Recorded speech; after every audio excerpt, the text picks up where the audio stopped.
Lorraine Hart and her husband have been growing lilies for 30 odd years. That's a long time. And I know you've been at Chelsea regularly for 20 odd years, isn't it? That's right.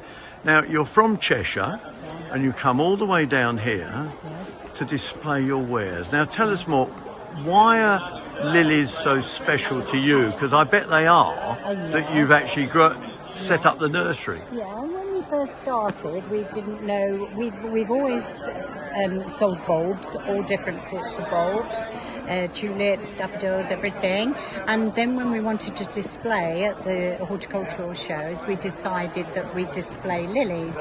At first it was quite difficult because they were so seasonal, but now at our nursery we have cold stores that we keep the lilies in, ready for each show, and the bulbs as well, so they don't grow. So now people can grow lilies within 12 weeks.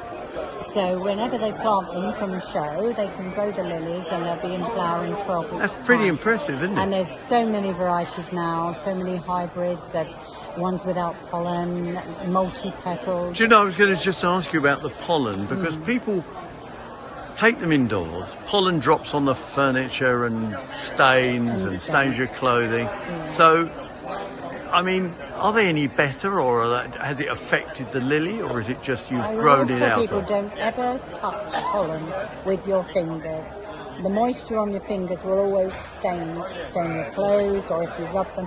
Always just get a piece of sellotape and just push the sellotape on the pollen.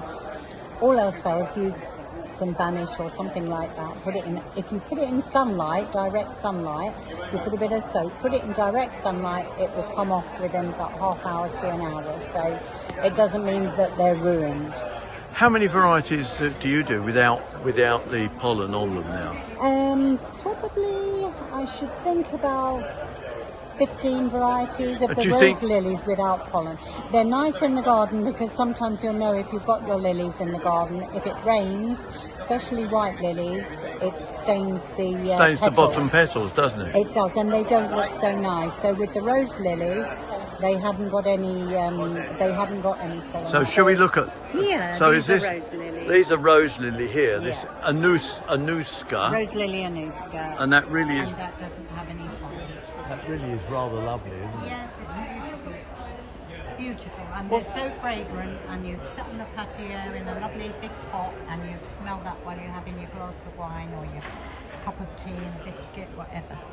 Can't be bad, Can't be bad. What are some of your favourites? Oh, well, the tree lilies, they've got to be a real must-have because you can grow them in the garden in any soil. They grow to about 6 or 7 foot. And that's Lilium, Lilium one. Lilium shine on. It has really thick stems. They don't blow over. They come up in between the shrubs and look fabulous. So I do love any of the tree lilies. I love the rose lilies for in pots. You know, I love the dark colours, like Dark Secret for the hotbeds. They make beautiful oranges, and this one, Heartstrings. Have you seen that one? That's a beautiful colour. Oh, the orange there. That one. That not scented, but still lovely. Still lovely colour. So all in all, they're great. Yeah. You do mail order. Yes. And what's your website? It's Harts Nursery. Yeah.